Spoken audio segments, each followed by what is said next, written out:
أعوذ بالله من الشيطان الرجيم. بسم الله الرحمن الرحيم. السلام عليكم ورحمة الله وبركاته. الحمد لله رب العالمين، والصلاة والسلام على أشرف الأنبياء والمرسلين سيدنا محمد وعلى آله وصحبه أجمعين. رب اشرح لي صدري ويسر لي أمري واحلل عقدة من لساني يفقه قولي. اللهم لا سهل إلا ما جعلته سهلا وأنت تجعل الحزن إذا شئت سهلا. اللهم يسر ولا تعسر. Allahumma yassir wa la tu'assir. Allahumma yassir wa la tu'assir. Alhamdulillah, kita merafakkan kesyukuran kehadrat Allah Subhanahu wa taala kerana dengan limpah dan kurnianya dapat sama-sama kita berada di dalam surau ini menunaikan salat fardu maghrib, diberi kelapangan untuk duduk-duduk lagi sementara menunggu menunaikan salat fardu isya. Kita pada malam ini insya-Allah akan mengupas lagi buku doktor ataupun kitab yang dikarang oleh Dr. Yusuf Al-Qardawi. Namun tuan-tuan, dalam pertemuan yang lepas kita telah pun menamatkan satu kitab yang dikarang oleh beliau, iaitu bagaimana berinteraksi dengan Al-Quranul Azim. Yang mana beliau dalam kitab itu bertujuan untuk mengajak umat Islam berurusan dengan Al-Quran dengan cara yang betul, yang boleh memberi manfaat yang banyaklah, memberi kesan yang besar kepada jiwa manusia dalam berurusan dengan Al-Quran.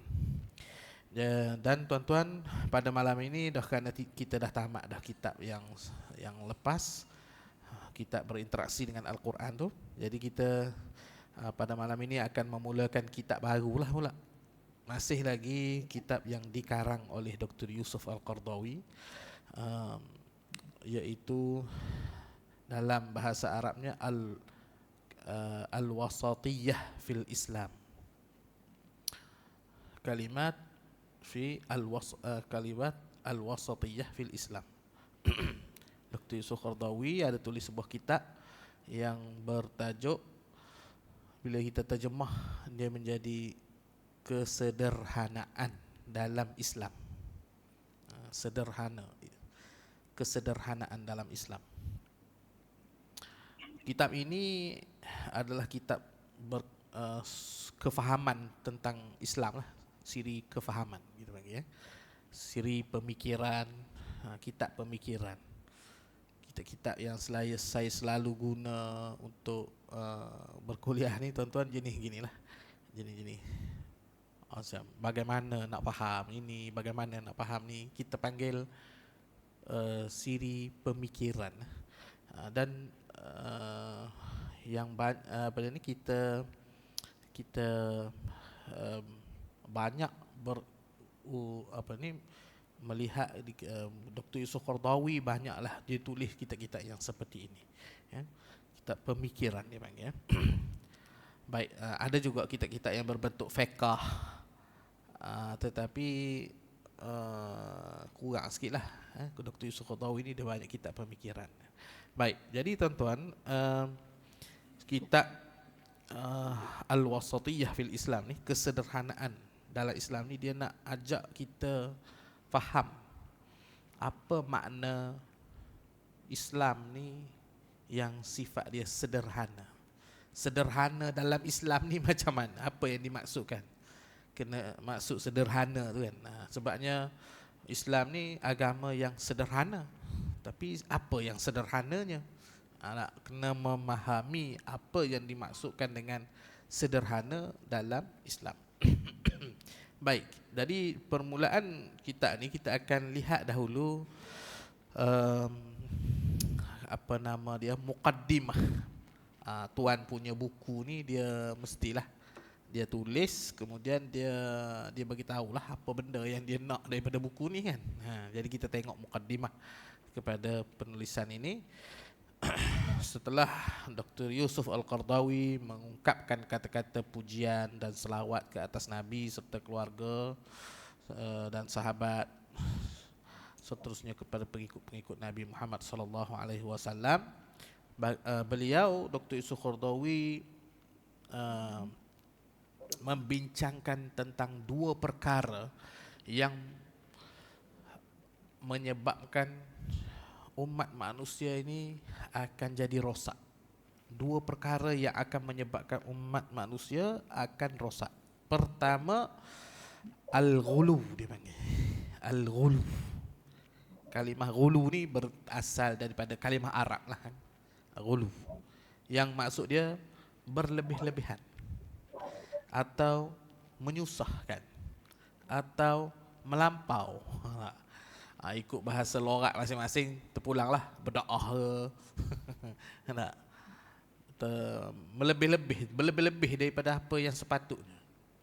Itu maksud ghulu, melampau, ekstrim, terlebih sangat.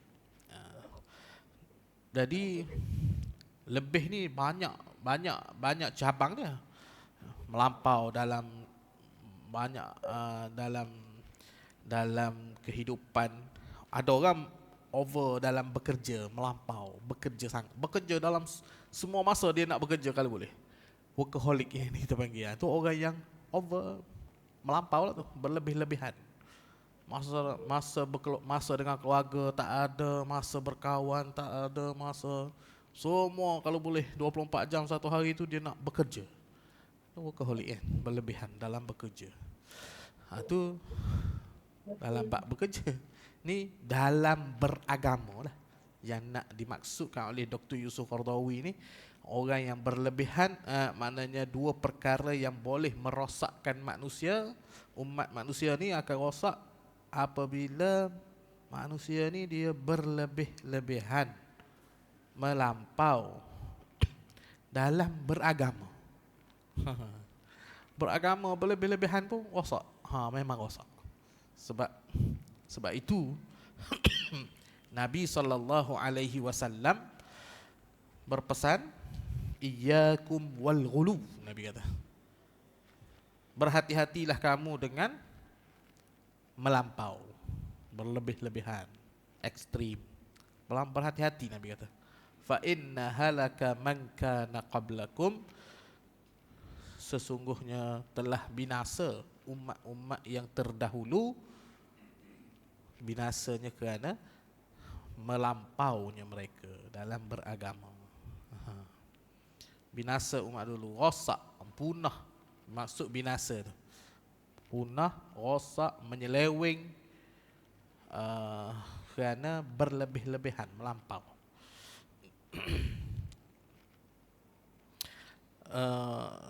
Macam mana ke cara dalam melampau dalam beragama tu? Caranya kata dia ialah dengan meluaskan ruang lingkup kewajipan atau pengharaman ke atas mukallaf. Berlebih-lebihan dalam beragama ni maksudnya meluaskan ruang lingkup kewajipan. Maknanya benda yang Allah Subhanahu wa taala perintahkan kepada kita satu kewajipan, kita pergi perbanyakkan benda tu. Allah sunatkan sesuatu perkara, kita berlebih sampai buat tu macam benda wajib. Dia nak jadi kala menyusah lah. Allah perintahkan buat satu benda sekali, dia nak buat banyak kali. Ni berlebih, melampau. Lepas tu macam buat yang ketiga, keempat, kelima tu macam benda tak buat lagi. Jadi dia nak berlebih, dia nak menyusah. Jadi bila nak buat banyak ni, benda memperbanyakkan kewajipan yang tidak ditentukan oleh Allah wajib ni, dia jadi susah lah. Dia banyaklah menyusahkan kehidupan.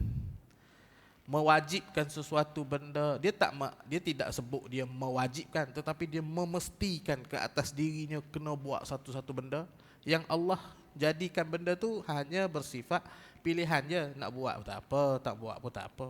Tapi tak dia memestikan ke atas diri dia buat. Maka tu dia dah jadi menyusahkan. Ini berlebih-lebihan yang dimaksudkan sini.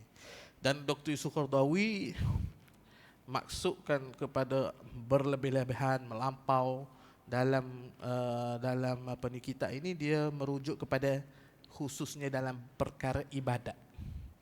Dalam perkara ibadat, orang-orang yang berlebih-lebihan, melampau, sehingga menjadi kehidupannya susah dalam beribadat, maka itu dipanggil.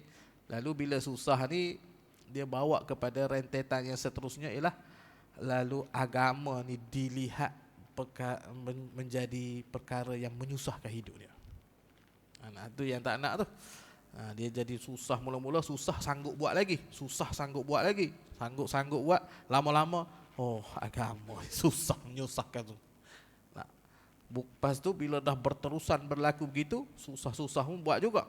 Orang yang tengok dia pun macam, susah dia ni, nak jadi orang Islam susah sungguh. Kena sebab apa? Kena buat begini, kena buat begini, kena mesti gini, kena mesti gini. Susahnya jadi orang Islam. Orang tengok pun jadi susah. Lagi bahaya tu. Orang tengok jadi susah, orang akan jadi nak aku. Takut orang tengok, kerana kita lah orang jadi tengok Islam ni susah weh. Jangan duk main lah dia, jangan duk masuk lah. Kalau hak tak masuk lagi. Kalau hak yang nak insaf ke, yang Islam dah, cuma sebelum ni lalai bila tengok jadi insaf ni susah weh. Kerananya kena begini, payah. Payah je, benda yang Allah tak buat suruh pun dia suruh orang buat. Ataupun memestikan sesuatu yang tidak pun dimestikan. Akhirnya orang tengok payah. Bila orang tengok payah, malas tu. Dia panggil tanfir, boleh menyebabkan orang menjauhkan diri dari agama, dari Islam. Sebab apa? Sebab duk tengok orang yang kuat agama ni susah hidup dia. Bukan susah tak ada duit, susahnya nak beragama ni. Kena macam ni, kena macam ni, itu terlalu banyak sangat. Lalu akhirnya yang tengok ni susah, yang nak insaf pun tengok susah, lalu dia tetap jadi insaf. Tak jadilah nak jadi orang masjid, susah contohnya.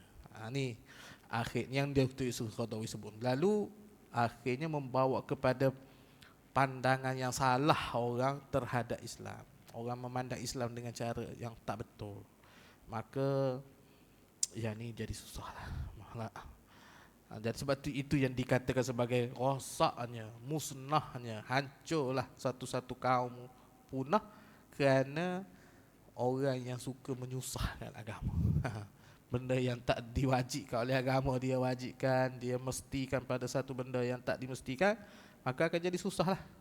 Lalu dipanggil memayah-mayahkan agama. Fa inna halaka man kana qablakum, sesungguhnya telah binasa umat-umat yang terdahulu, bil ghulu, Nabi kata, fiddin, kerana memayah-mayahkan urusan agama. Jadi ni pertama, urusan dalam nak menceritakan tentang Islam ni sederhana je sebenarnya. Dia tak ada lah sampai memayah-mayahkan. Jadi memayah-mayahkan ni akan menyebabkan rosak nama agama. Nama Islam akan rosak apabila orang berlebih-lebihan, melampau dalam sesuatu perkara, dibuat tidak sebagaimana yang dituntut, lebih-lebih sangat. Itu satu kumpulan. Lagi Nabi ada lagi pesan lagi dalam perkara berlebih-lebihan, melampau ni. Nabi kata, Nabi pernah bersabda 3 kali. Nabi kata halakal mutanatti'un, halakal mutanatti'un, halakal mutanatti'un. Nabi ulang 3 kali. Isyarat 3 kali ulang ni maksud dia tegaslah dalam masalah ni, kena sungguh-sungguh. Nak bagi tahu serius. Nabi bagi tahu sehingga dia ulang 3 kali perkara yang sama. Binasalah orang yang memayah-mayahkan urusan agama, Nabi kata. 3 kali dia kata. 3 kali ulang tu menunjukkan kepada serius benda tu. Okey, itu dalam bab melampau, berlebih-lebihan. Ada satu lagi perkara pula yang juga boleh merosakkan agama, dipanggil al-inhilal. Dalam bahasa Arab dia lah inhilal. Inhilal ni maksudnya terlalu meremehkan agama, berlepas diri daripada urusan agama, tak nak terikat langsung dengan agama. Hak tadi terlebih-lebih terikat, dia jadi ghulu, melampau. Satu lagi kumpulan terlalu tak nak ada terikat dengan agama. Semua benda dia nak buat. Semua benda tak ada kata agama kata tak boleh ni, tak boleh lah. Tak nak ada yang agama kata tak boleh. Nah, tak nak begitu, tak nak masjid, tak nak apa, tak ada semualah. Tak nak baca Quran, tak nak ada yang terkait dengan agama. Semua nak mengaku Islam tak? Islam. Minum arak? Minum. Nah, dia nak gitu. Dia nak yang jenis tak ada terikat. Agama ni jangan diikat apa-apa orang. Ni. Ini satu lagi masalah lah. Ini juga dipanggil dengan bahasa yang lebih sopannya dipanggil kebebasan. Nak kepada kebebasan. Tak nak terikat dengan agama. Yang mana dia ni pun sebenarnya masuk dalam kategori melampau juga. Tapi melampau tak nak terikat dengan agama. Yang kumpulan pertama dia melampau mengikatkan diri dia dengan agama, sehingga Allah kata tak wajib, dia tak apa nak jadikan macam wajib. Dia nak buat kuat sangat. Hak ni nak terlalu bebas sangat. Satu, jadi yang kedua ni, ia juga boleh meruntuhkan atau membinasakan umat. Sebab kalau tak nak berpegang pada urusan agama, nak jadi ada nama Islam saja, tak nak terikat dengan urusan agama. Baik, jadi dua-dua perkara ni rosak belaka. Kalau kita tengok di negara-negara Islam yang sudah tidak lagi dipimpin oleh orang Islam, pemimpinnya bukan lagi Islam, orang Islam, tapi dia tidak di bawah, duduk di bawah bukan negara orang Islam lah pemimpin dia, pemimpin tertinggi dia lah, pemimpin tertinggi. Kita tengok orang ni, dia akan berlaku inhilal kepada masyarakat dia, berlaku terlalu bebas, tak terikat dengan agama. Tu akan berlaku sebab tak ada penekanan kepada beragama, tak ada silibus agama di negara dia, di sekolah dia. Tak ada seruan-seruan ke arah berpegang teguh kepada Islam, tak ada. Contohnya beberapa negara yang saya sambil-sambil berjalan perhati tengok, antaranya negara-negara Islam di negara-negara yang pernah diperintah oleh orang Islam dulu, tapi sekarang jatuh kepada tangan komunis, seperti di Balkan ya. Sebahagiannya jatuh pada barat lah, jatuh pada orang bukan Islam memerintahnya. Ini sebelah tuan-tuan pergi sebelah-sebelah Balkan, negara-negara Balkan ya, tuan pergi melancong ya. Tengok mereka orang dia nenek saya orang Islam dulu, kamu orang Islam juga itu, tapi saya tak solat. Dia gitu ya, dia mengaku gitu ya. Berarti dia bagi dia tak ada apa, tak solat, tak terikat lah dengan masjid. Lepas tu dia nak macam pergi kebetulan lah, kita pergi jalan, kita tengok kubur. Kubur orang dia lucu sikit, kubur Islam. Kubur adalah perkuburan orang Islam. Di kubur tu siap ada gambar orang yang masih hidup ya. Adalah besar-besar gini dia buat gambar. Mana kalau seorang tu mati, lepas tu buat kubur dia besar-besar, lepas tu gambar orang tu duduk situ, sengih depan kubur tu. Tuan kubur lah, tuan isi dalam kubur tu. Ya kata ni maknanya dia buat kerja yang Islam tak suruh lah buat begitu kan. Lepas tu masjid ni tak ada orang lah. Masjid banyak tinggalan kerajaan Uthmaniyah dulu. Masjid surau-surau dia kecil-kecil je, separuh daripada surau ni kot. Separuh yang dalam ni separuh je surau. Tapi tak ada. Tuan-tuan pernah pergi tu, yang pernah pergi tahulah kan. Tapi tu pun dibangunkan oleh Turki. Sebahagiannya kerajaan Turki bantu hidupkan, cak balik. Dia ada pertubuhan dia yang membantu menghidupkan balik surau. menghidupkan dengan cara cat apa semua bersih gitu je lah. Nak hidupkan ajak orang datang orang sembahyang ni tak ada, tak kuat lagi lah, tak cukup. Jadi yang datang sembahyang tu 3 orang 2 orang gitu. Jadi bagi tahu telah berlaku satu proses membebaskan diri dari ikatan agama, kerana negara itu sudah tidak lagi dipimpin oleh orang Islam. Lepas tu dia pula tak masukkan dalam silibus pendidikan, tak ajar, tak memberi saranan supaya beragama. Jadi orang pun berlepas, bebas. makan minum macam orang bukan Islam, dia makan. Kecuali yang siapa sendiri-sendiri nak jaga je lah. Yang siapa sendiri-sendiri nak ambil perhatian terhadap agama, yang macam tu sikit sajalah, tak banyak. Ini yang dipanggil binasa ni. Maka rosak lah umat tu. Tak ada lah keislaman dia, jadi hanya tinggal nama sahaja. Ini bagi yang berlepas diri daripada beragama. Dalam negara yang dipimpin oleh orang Islam pun ada orang yang seperti ini. Ada dia, jadi pemikiran dia agama tak ada urus, tak ada benda sangat, tak ada keperluan. Sama je beragama dengan tak beragama, asalkan hati baik. Dia gitu-gitu. Dia jadi gitu kan. Jadi sudahnya dia tak pergi sembahyang, tak sembahyang Jumaat, sekali berasa nak pergi, berasa tak pergi. Begitulah urusan dia dalam agama. Jadi tak ada mengena sangat dengan diri dia. Baca Quran pun tidak. Persiapan untuk hari akhirat sangat lemah. Baik, jadi gitulah yang dimaksudkan oleh Dr. Yusuf Qaradawi dengan inhilal. Ataupun dengan bahasa Arab ni dipanggil satu lagi istilah, dipanggil tasayyub. Tasayyub. Hilang urusan, tak terlekat dengan, tak terikat dengan mana-mana, dengan apa-apa urusan agama. Baik. Lalu Dr. Yusuf Qaradawi dalam mukaddimahnya menyebut, ketahuilah bahawa kebaikan keseluruhan terletak pada sifat sederhana. Dalam apa jua urusan umat Islam ni, sederhanalah yang akan menjadikan umat itu umat yang terbaik. Sederhana. Menjauhkan perbuatan yang sifatnya menyusahkan dalam urusan beragama,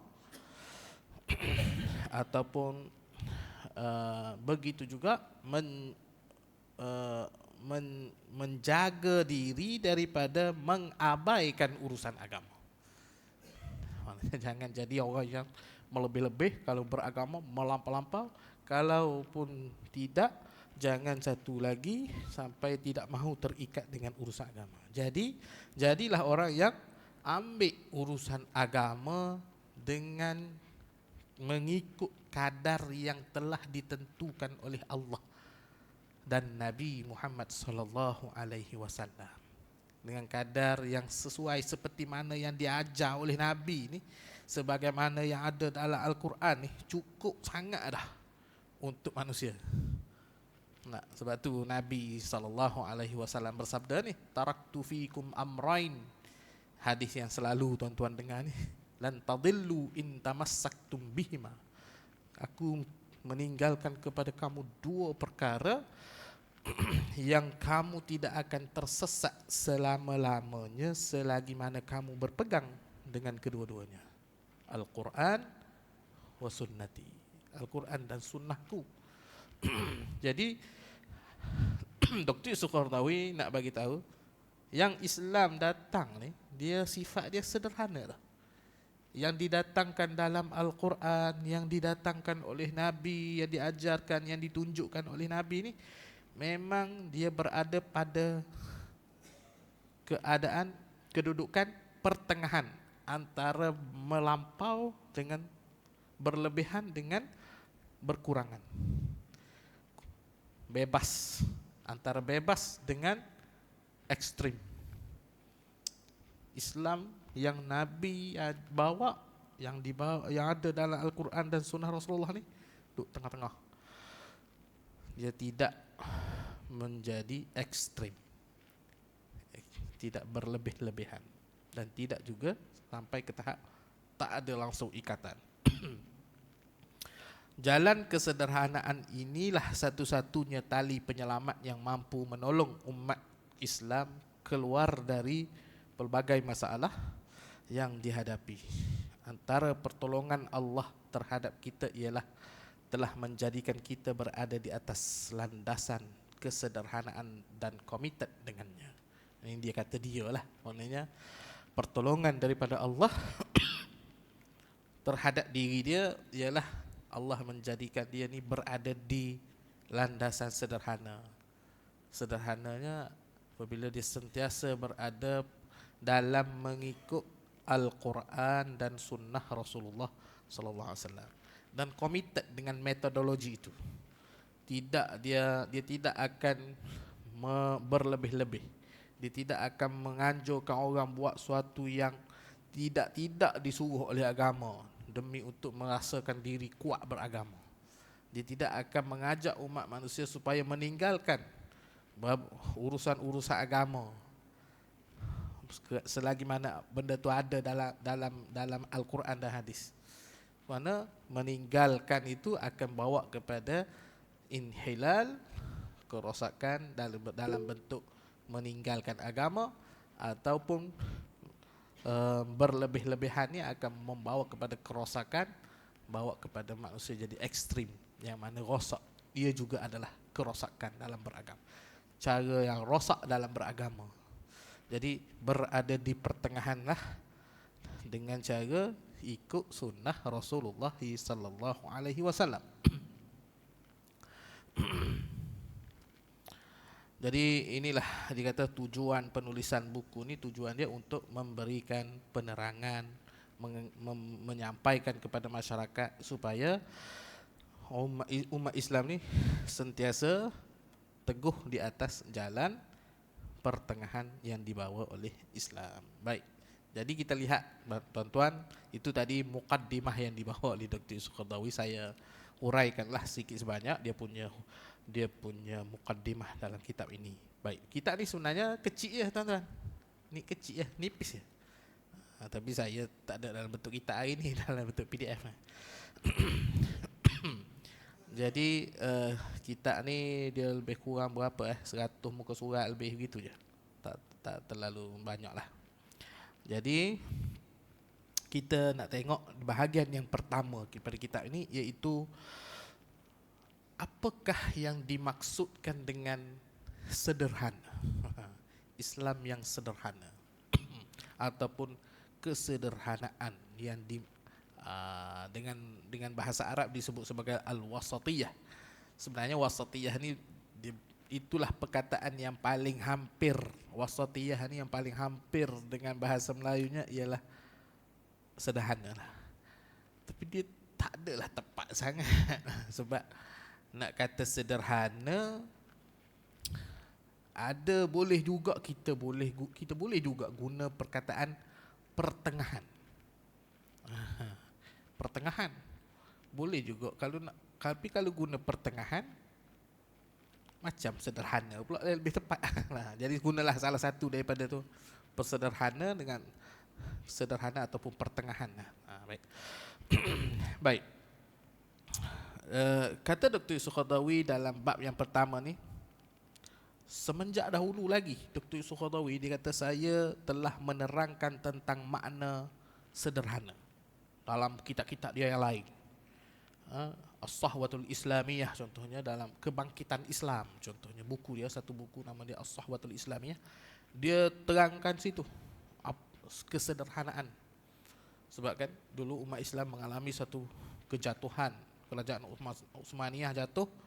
Bila maknanya umat Islam pada zaman itu, dunia Islam berada pada tahap yang jatuh rendah kan, dijajah oleh negara bukan Islam semua.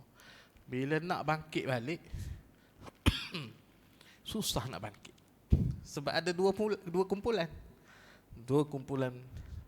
Bila dah dijajah, sebahagian orang dia telah tinggal agama. Dia masih Islam tapi dia tak mahu dah berurusan agama, berpegang teguh agama semua, dia terpengaruh lah dengan uh, apa ni pembawakan penjajah.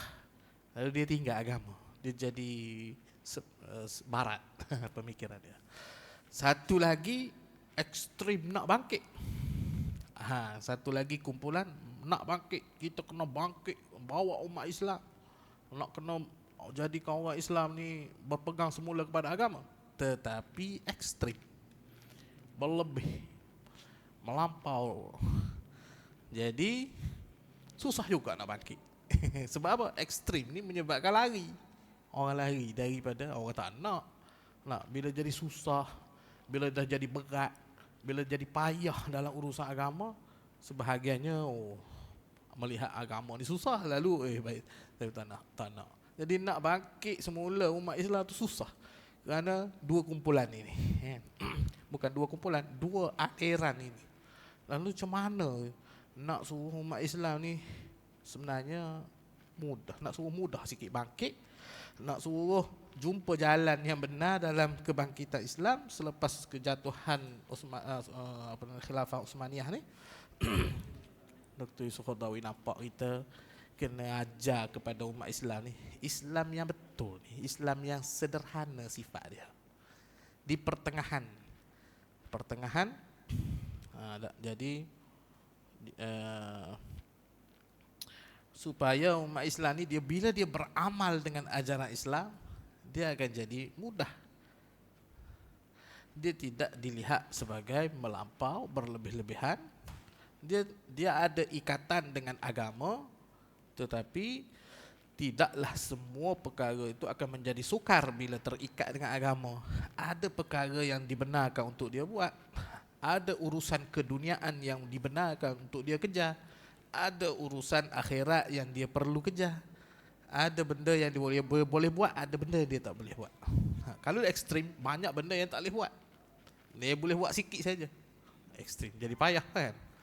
Kalau sampai tak terikat langsung dengan agama, dia akan jadi lalai. Tak ada kaitan dengan agama pula.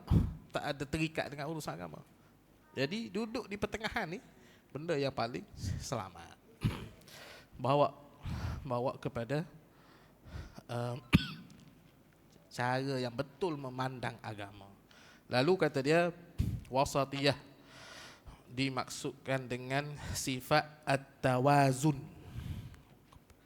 Islam yang sederhana ni, kita boleh juga guna perkataan tawazun, seimbang. Kena ada keseimbangan dalam beragama. Ataupun guna juga perkataan i'tidal, di pertengahan. Jadi wasatiyah, tawazun, i'tidal. Tak apalah perkataan tu tuan-tuan tak perlu hafaz. Jadi nak bagi tahunya, dia sifat dia seimbang. Sederhana Islam ni maksudnya ada keseimbangan. Sebab manusia ni dia akan hidup di dunia. Dia hidup ni di dunia ni sekarang ni. Jadi dia perlu banyak benda yang dia perlu seimbangkan. Seimbang antara urusan dunia dengan urusan akhirat. Dia kena seimbang. Kalau dia pergi berat sebelah, dia nak kita ni nak hidup di akhirat, dunia ni sementara saja. Kita ni akan hidup di akhirat ya. Maka kita tinggallah urusan dunia. Kita nak hidup di akhirat ni nanti hak panjangnya. Jadi kita tinggal akhirat. Kita tinggal dunia. Kita ambil hak akhirat. Dia jadi macam mana?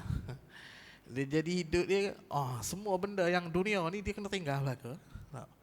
Jadi bekerja, bila dia nak bekerja bersungguh-sungguh, orang pun akan bagi tahu, tak payahlah kerja bersungguh-sungguh. Bukan kamu nak duduk di dunia, bukan kamu nak tongkat langit. Kamu nak duduk akhirat lama. Ni dunia belaka ni kerja ni. Baik kamu hidup masjid, duduk berzikir, baca Quran semua. Tinggal aja dunia-dunia semua ni. Sudah, tak seimbang. Jadi susah. Sudah ni teruk ni. Dia nak jadi rosak lah tu.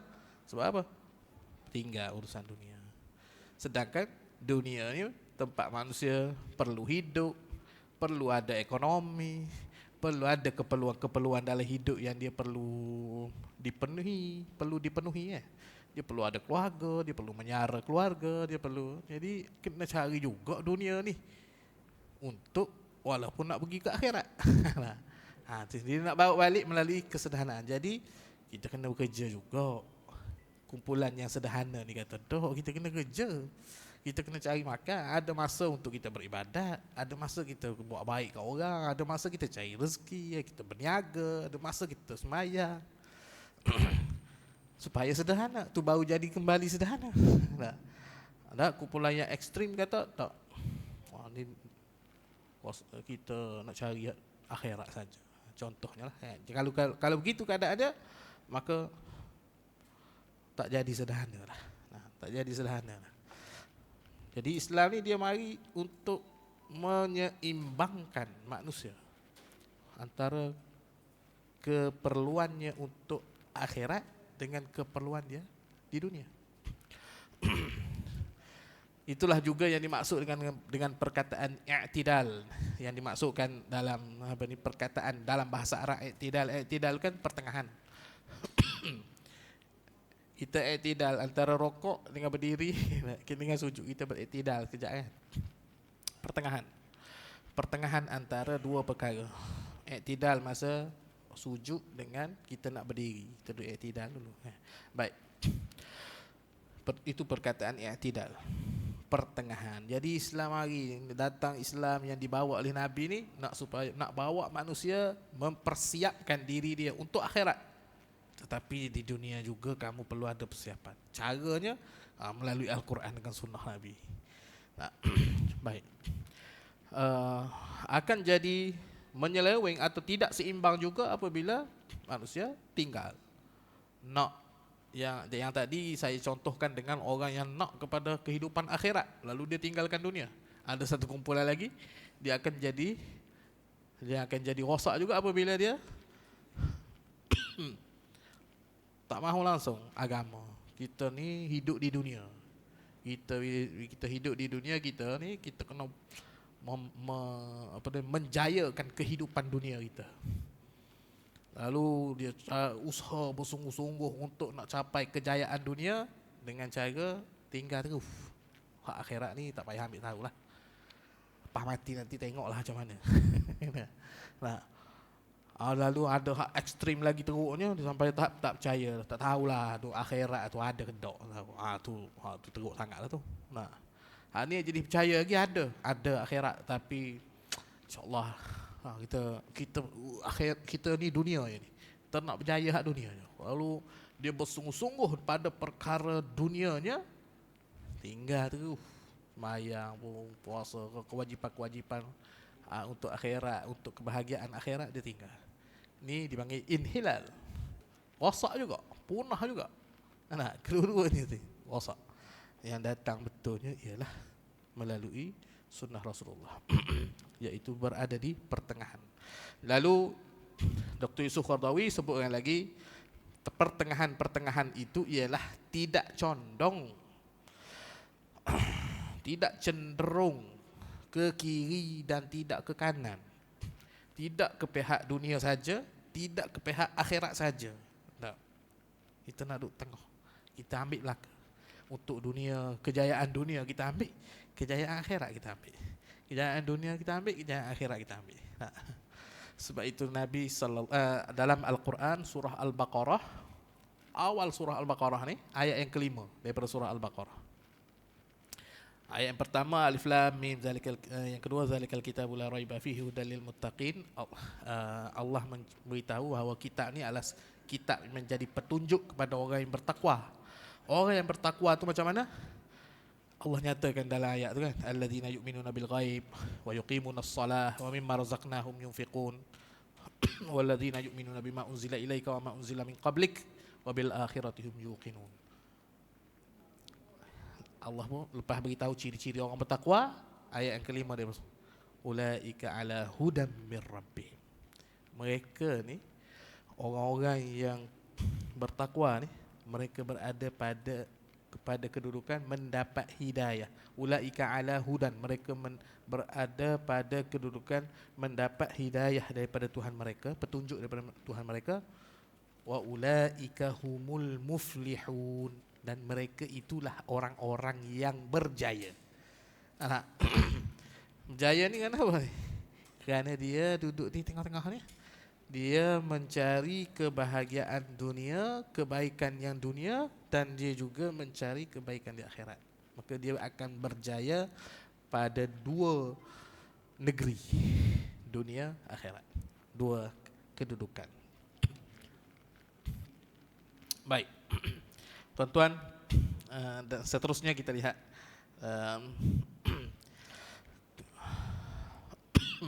lalu dia orang yang wasatiyah ni tadi, dia tidak akan dikuasai, dia tidak akan jadi orang yang ekstrim hak sebelah untuk akhirat saja, dia tak akan jadi ekstrim untuk nak dapat dunia saja, tak jadi.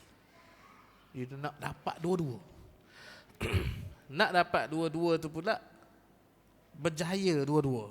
Bukan kata hala-bala yang nak dapat dunia pun sikit-sikit, nak dapat akhirat pun sikit-sikit saja. Tak, salah tu. Nak dapat dunia dia bersungguh, nak dapat akhirat pun dia bersungguh. Hak ni, hak tengah-tengah ni maksudnya.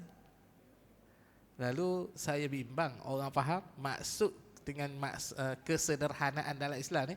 Islam ni ala-bala je lah. Sebab apa? Sederhana je Islam ni. Jangan maju dunia, jangan maju akhirat. Salah juga tu. Maksud sederhana ni duduk di pertengahan untuk mencapai kejayaan di dunia dan untuk mencapai kejayaan di akhirat. Dua-dua nak. Maknanya dia sukses untuk dunia dia dan akhirat dia pun sukses. Dia bukan dunia dia jadi miskin, dia jadi hina, dia jadi apa? Lepas tu untuk berjaya akhirat. Dia berjaya juga dunia. Dia jadi hebat juga dunia. Salah fahamnya sikit lagi, sebahagian orang, segelintir orang dia faham bila nak jadi beragama ni kita kena sederhana je. Maka janganlah maju sangat dalam dua-dua perkara. Jangan jadi hebat. Seolah hebat bab dunia seolah-olah salah. Hebat bab akhirat pun salah juga. Dua-dua dia tak ambil laka. Tak. Yang dimaksudkan pertengahan itu hebat pada dunia dan hebat pada akhirat. Dia kena hebat laka dua-dua. Baik. Dr. Yusuf Qaradawi menyebutkan di sini, kita bila kita hidup di dunia maka kita akan ada dua perkara yang akan saling menolak. Di dunia ni kita ada dua, kita akan berhadapan dengan dua perkara yang saling bertentangan. Dua perkara, kita kena duduk tengah antara dua tu. Ada beberapa perkara yang sifat dia sering bertentangan. Pertama, antara ketuhanan dengan kemanusiaan. Sering bertentangan. Ketuhanan, kita nak soal kepercayaan kepada Tuhan, soal percaya kepada hari akhirat, percaya ada dosa, ada pahala, semua kan? Tapi dalam masa yang sama kita perlu kemanusiaan, ada sifat kemanusiaan. Manusia betul dia nak beribadat, tapi ada masa dia mengantuk. Kemanusiaan dia nak tidur, dia penat, dia tak bertenaga. Tahu tu bertentangan kan dua tu. Macam mana? Dia kata kita ni kena berhadapan dengan dua perkara ni. Ini salah satu daripadanya inilah soal ketuhanan dengan kemanusiaan. Satu. Soal kerohanian dan kebendaan bertentangan juga. Dunia ni kebendaan. Material, dunia materialistik. Kekayaan, kecukupan, keuangan. Masuk dah waktu. Kita bagi laluan tak azan.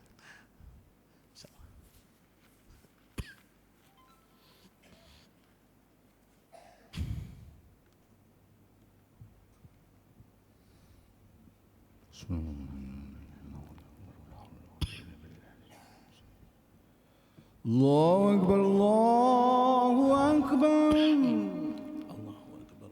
Allahu Akbar, Allahu Akbar. Ashhadu an la ilaha illallah.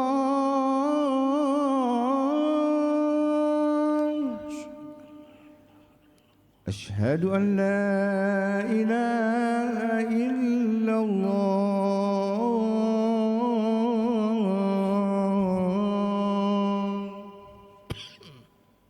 أشهد أن محمدا رسول الله.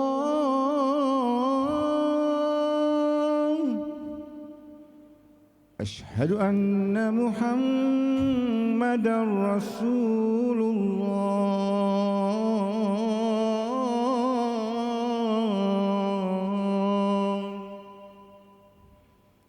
حي على الصلاة.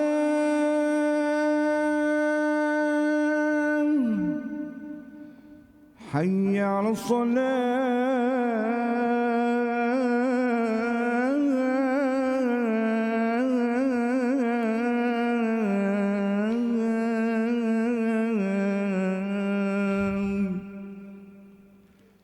حي على الفلاح.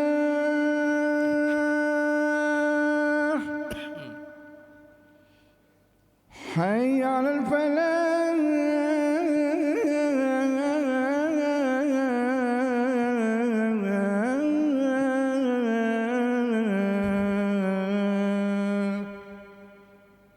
الله أكبر الله أكبر.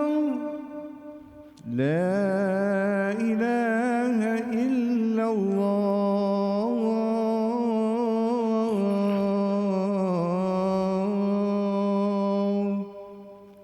لا إله إلا الله محمد رسول الله.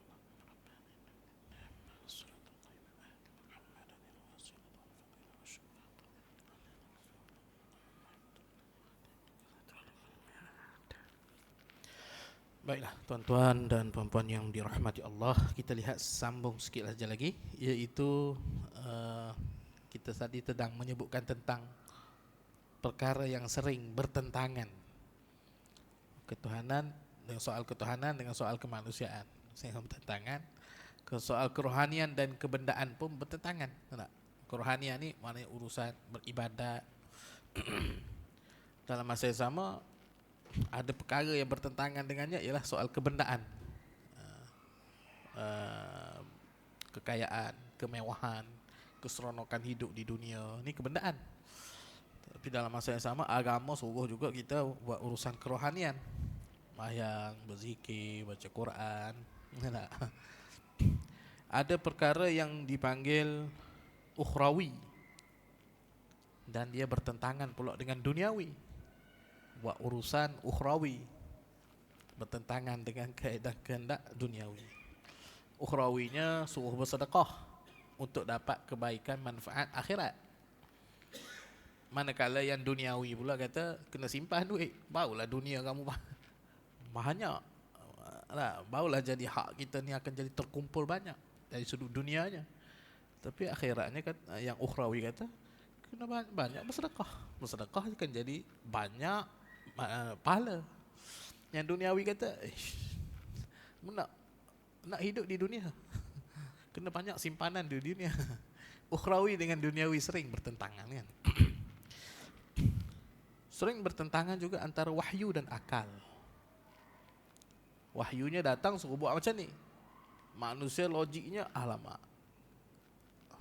kalau nak kehidupan dunia logiknya kata begini-begini. Bertentangan juga. Pertentangan juga antara kemaslahatan antara individu dengan masyarakat. Itu pun dua benda yang bertentangan. Nak perkara yang baik yang bersifat individu dengan perkara kebaikan untuk semua orang dapat, masyarakat, dalam bentuk masyarakat. Yang individu kata dapat untuk individu lagi best. Tetapi pemerintah kata untuk masyarakat lagi bagus, semua orang dapat mengambil manfaat daripada kebaikan itu. Individu kata nak dia seorang, sebab memiliki itu adalah nafsu manusia. Berkongsi pemilikan itu suatu yang tidak digemari oleh manusia, sering bertentangan. Kita juga berhadapan dengan di dunia ini dengan perkara as-sabat dengan perkara yang sifat dia berubah. Ada perkara yang sifat dia tetap tak berubah, tak boleh nak di apa ni, bincangkan lagi. Ada perkara yang boleh dibincang. Dua benda yang bertentangan. Contohnya nas Al-Quran. Sebahagian daripada nas dalam Al-Quran ni sifat dia tetap, tak boleh berubah. Apabila Allah perintahkan kepada kita solat 5 kali sehari semalam, solat tu sifat dia tetap, tak boleh berubah. Kamu ada dalam keadaan mana, situasi mana, kamu kena tetap 5 kali sehari semalam kamu kena sembahyang, kecuali mati ataupun dalam keadaan pengsan, tak sedar diri. Sebahagian perkara dalam dunia ni boleh bincang. Memanglah kita kena buat gini, tapi kita boleh berubah keadaannya. Nampak? Ada boleh berubah. Ada jika berlaku keadaan tertentu, kita tak payah pergi, kita tak payah buat. Ada benda yang sifat dia begitu. Jadi itu pun dipanggil sifat yang bertentangan juga. Kita akan jumpa dengan perkara-perkara yang bertentangan begitu di dunia ni. Baik. Kenapa Dr. Yusuf Qaradawi sebut macam ni? Perkara-perkara ni dipanggil perkara-perkara yang saling bertentangan yang ada di dunia ni masa kita hidup. Lalu tujuannya ialah supaya kita ni dalam berhadapan dengan situasi-situasi yang bertentangan, kita kena belajar untuk berada di pertengahan, berada di pihak yang betul pada kedudukan dan waktunya. Yang dimaksudkan dengan kesederhanaan, kata dia, dimaksudkan di antara dua perkara yang bertentangan ini ialah memberikan hak kepada setiap pihak dengan sebenar-benarnya. Maknanya dalam soal ketuhanan, kita berilah kepada waktu untuk urusan ketuhanan mengikut waktunya yang sesuai. Tak boleh kita kata antara ketuhanan dengan kemanusiaan, kamu nak pilih yang mana? Saya nak pilih ketuhanan. Tinggalkan kemanusiaan. Tak boleh. Dunia dia tidak bersifat begitu. Dunia kalau perkara ketuhanan dengan kemanusiaan, maka kita kena pilih dua-dua. Tapi kena seimbang. Soal ketuhanan maknanya kita nak dapat soal kepercayaan kita hubungan kita dengan Allah. Kita kena ada sembahyang, kita kena ada puasa, kita kena ada zakat, kita kena pergi buat haji, kita pergi umrah, baca Quran, berzikir. Tetapi kadarnya yang sesuai lah. supaya soal kemanusiaan kita pun dapat dijaga. Betul baca Quran ni ibadat.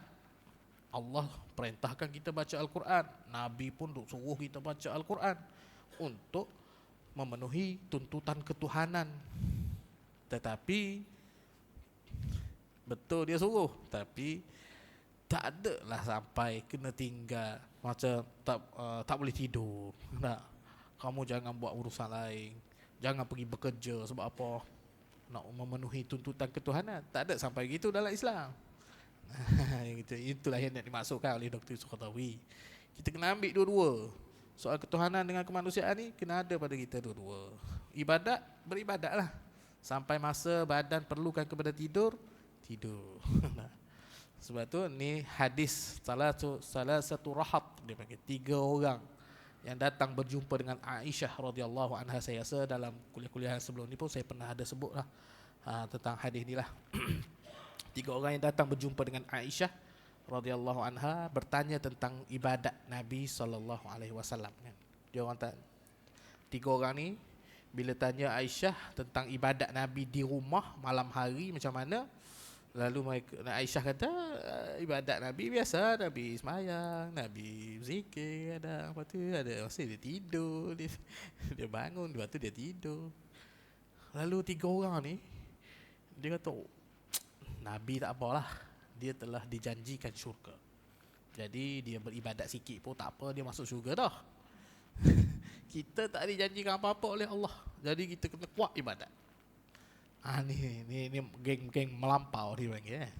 Dia datang tu bagus, tapi dia buat olahan dia sendiri. Jadi dia kata Nabi dia janji masuk surga, tak apa. Kita tak dijanjikan tu dah tentu kena beribadat lebih berlipat kali ganda.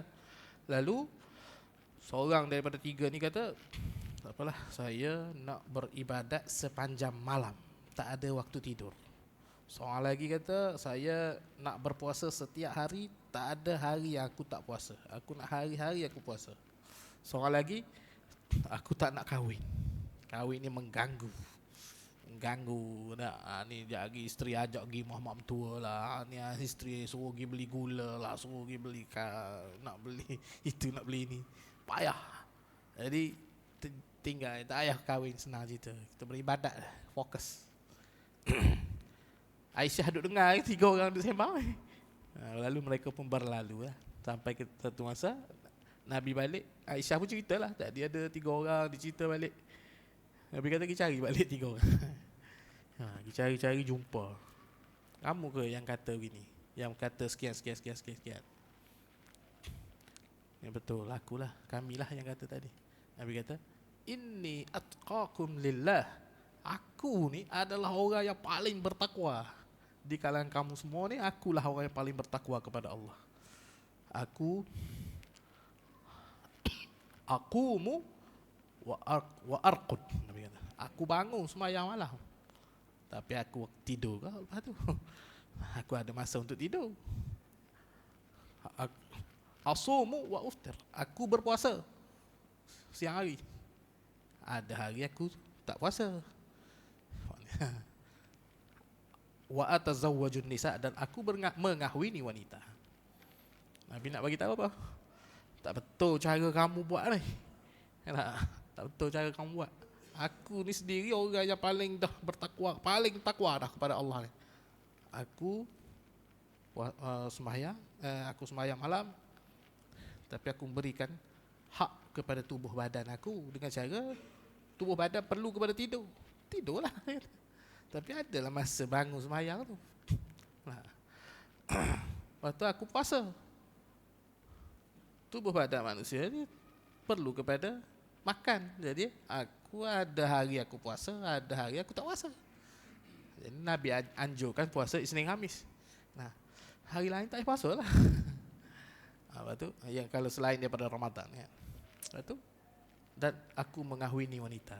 Manusia ni, dia ada tuntutan biologi dia.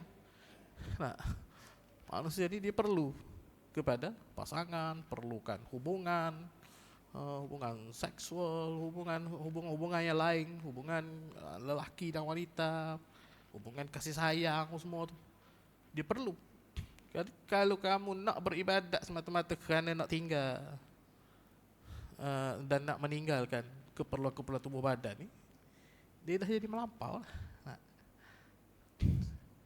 Lalu Nabi kata, faman raghiba an sunnati falaisa minni. Siapa-siapa yang tidak suka kepada sunnahku.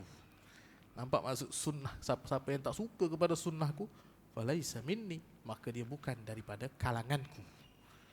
Orang yang mari jumpa tu, dia mari nak bagi tahu dia nak beribadat banyak. Tapi Nabi kata bukan umat aku. Kalau buat tak kena cara, sebab apa? Dia akan merosakkan agama. Ini dia panggil ekstrim, melampau. Sehingga kalau ramai orang yang macam tu, akan menjadikan orang lain melihat, kalau nak beragama macam ni cara dia, payah. Payahnya agama ni. Lalu menyebabkan orang tengok lemah tengok pada agama tu, payah. Bagi orang yang bukan Islam tengok macam tu, ekstrimnya, susahnya, payahnya hidup. Bila dia tidak ekstrim, orang akan mendekati. Tak ekstrim, tak susah, sifat dia sederhana-sederhana saja, orang akan nak mendekat. Tahun ni tahun yang paling saya banyak lah tengok dalam TikTok, orang bukan Islam duk belajar puasa. Di samping mereka nak buat mereka nak buat konten. Tapi baguslah, cubaan yang bagus. Orang bukan Islam, tapi saya nak belajar tes puasa, nak rasa macam mana orang Islam puasa satu hari. Dia pun try cerita, dia pukul 10 aku dah start dahaga weh. Mulai pukul 10, pukul 12, ngantuk lah semua. Hari pertama gagal, pukul 5 minum. Ada lagi, try lagi kan. Tapi nak beritahu, benda tu agak susah.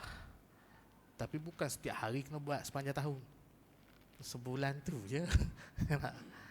Dia, hari lain enjoy makan minum, kita nak makan lah. Dia tidak ekstrim. Kalau macam orang yang datang jumpa Nabi tadi, aku nak puasa sepanjang tahun, tak nak puasa berbuka, maka apa yang akan dipandang oleh orang bukan Islam terhadap Islam? Payah lah. Nak jadi orang baik ni kena puasa sepanjang tahun. Kita yang Islam dah ni pun rasa parah lagu ni. Jadi ekstrim tu dia merosakkan. Yang Nabi suruh, itulah yang sifat dia sederhana. Yang wajib sebulan, contohnya bab puasa lah, sebulan tu je dalam setahun. Yang sunat 6 hari dah mulai Syawal, Isnin Khamis. Sunat ni adalah pilihan. Siapa nak buat, siapa tak larat tak apa, biar. Nak dapat ganjaran lebih, okey buat. Siapa dia nak buat yang wajib saja, silakan. Nampak? Dia tak memaksa. So, yang memaksa tu sikit je. Maka dia jadi ringan. Bila ringan ni dia akan bawa kepada tarikan. Mudah ya Islam. Begitulah yang dimaksudkan oleh Dr. Yusuf Al-Qaradawi dalam kitabnya ini, kesederhanaan dalam Islam. Baik, mudah-mudahan perkongsian kita ini bermanfaat, dan mohon maaf atas lebih masa yang mungkin dalam 5 minit lah masa lebih ni. Wabillahi taufiq wal hidayah. Wassalamualaikum warahmatullahi wabarakatuh. A'udzu billahi minasyaitonir rajim. Bismillahirrahmanirrahim. Alhamdulillahirabbil alamin, wassalatu wassalamu ala rasulillahi wa ala alihi wa sahbihi ajma'in. Allahumma aghnina bil ilmi wa zayyinna bil hilmi wa akrimna bit taqwa wa jammilna bil afiyah. Rabbana atina fid dunya hasanah wa fil akhirati hasanatan wa qina adzaban nar. Walhamdulillahirabbil alamin. Taqabbalallahu.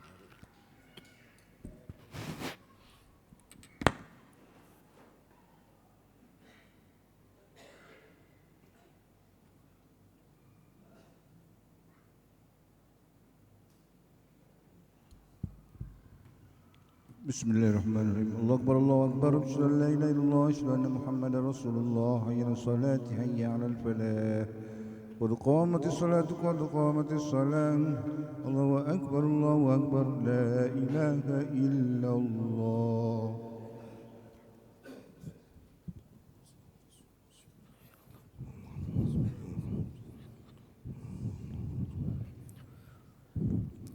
سووا صفوفكم فإن التسوية صفوف من تمام الصلاح. luruskan saf, rapatkan saf.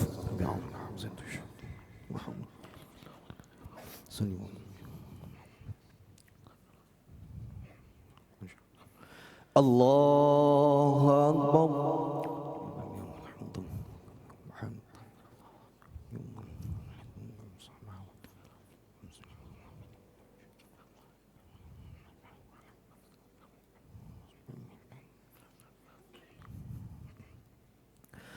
Bismillahirrahmanirrahim.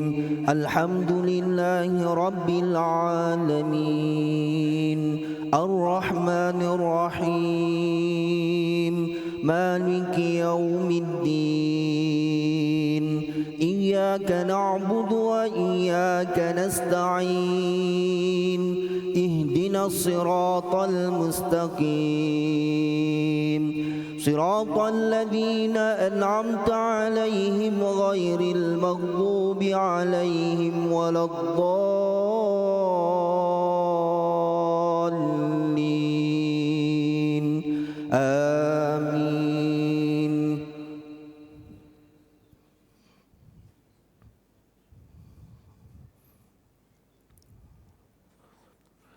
بسم الله الرحمن الرحيم. والفجر وليال عشر والشفع والوتر والليل إذا يسر هل في ذلك قسم لذي هجر ألم تر كيف فعل ربك بعاد إرم ذات العماد التي لم يخلق مثلها في البلاد وثمود الذين جابوا الصخر بالواد وفرعون ذي الأوتاد الذين طغوا في البلاد فأكثروا فيها الفساد فصب عليهم ربك سوط عذاب إن ربك لبالمرصاد. الله أكبر.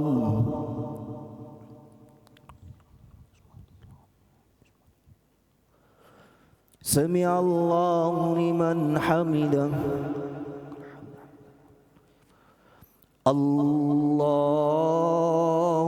أكبر.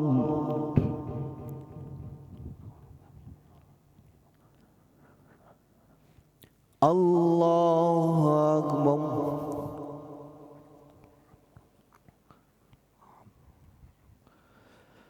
الله أكبر.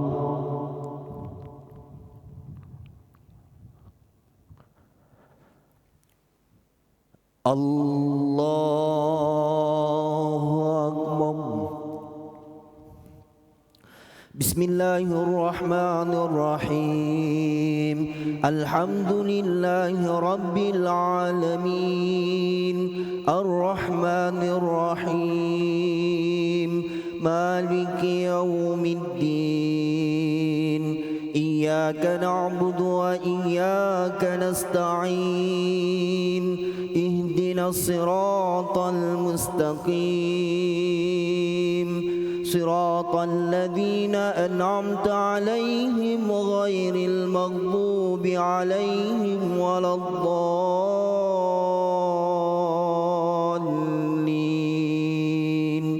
آمين.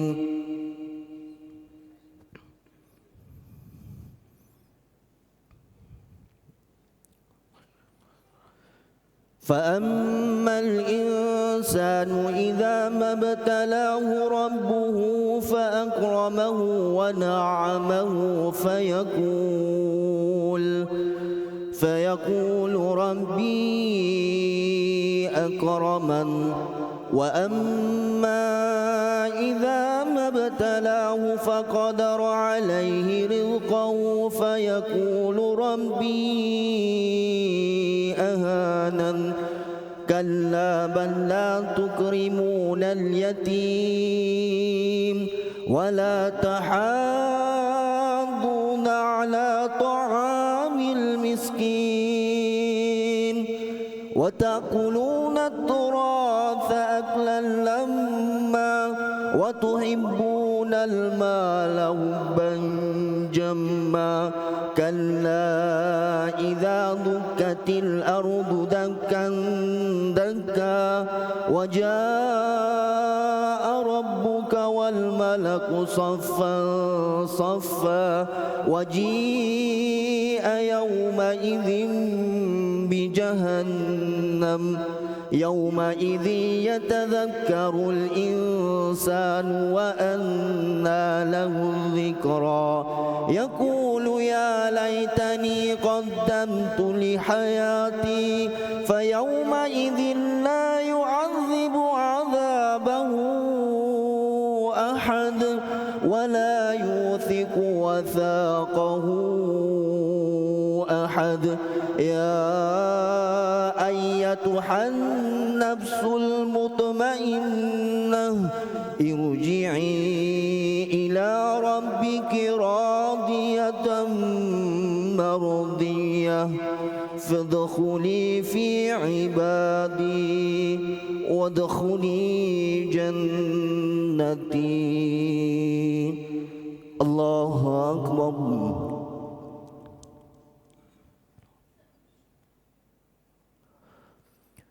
سمع الله لمن حمده. الله أكبر.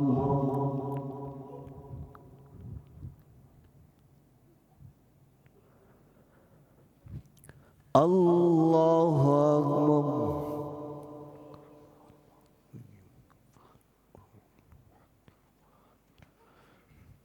Allahu Akbar.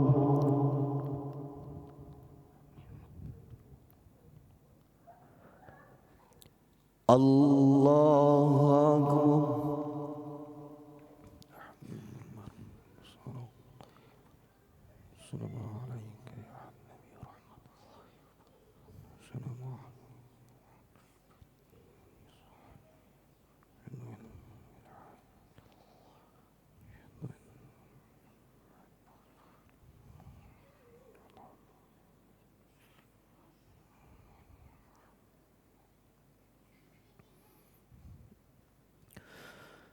Allahu Akbar.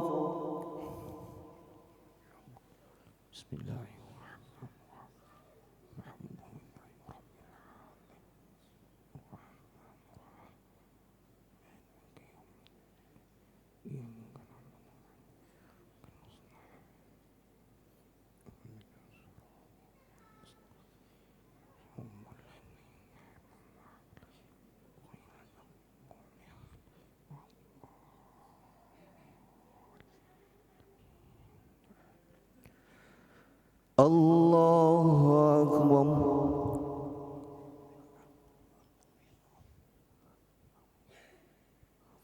Sami'allahu liman hamidah.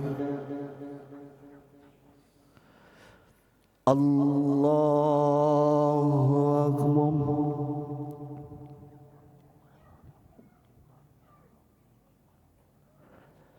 Allahu Akbar.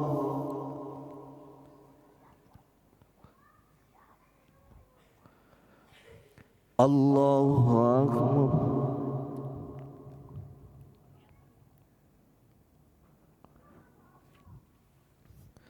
Allahu Akbar.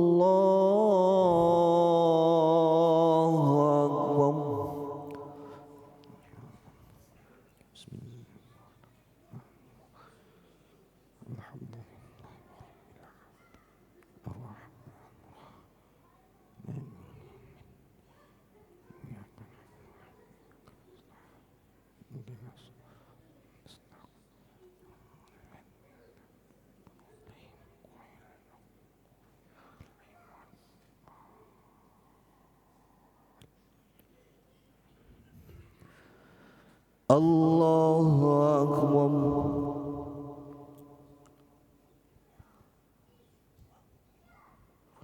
Sami'allahu liman hamidah. Allahu Akbar.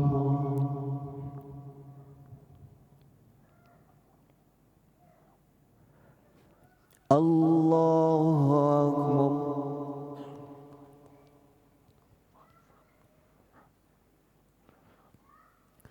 Allahu Akbar.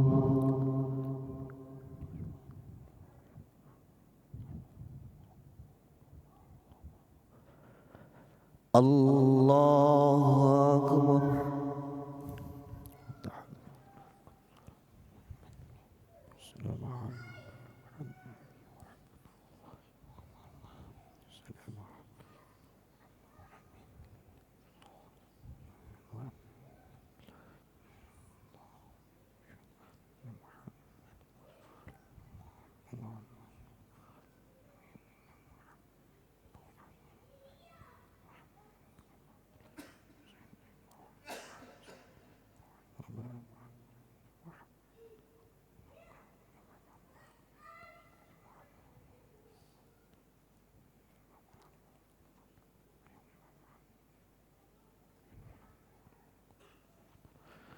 Assalamualaikum warahmatullah. Assalamualaikum warahmatullah. Allahumma inna ala dhukrika wa syukrika wa husni ibadatik. Astaghfirullahaladzim alladzi la ilaha illa huwal hayyul qayyum wa atubu ilaih. Astaghfirullahaladzim alladzi la ilaha illa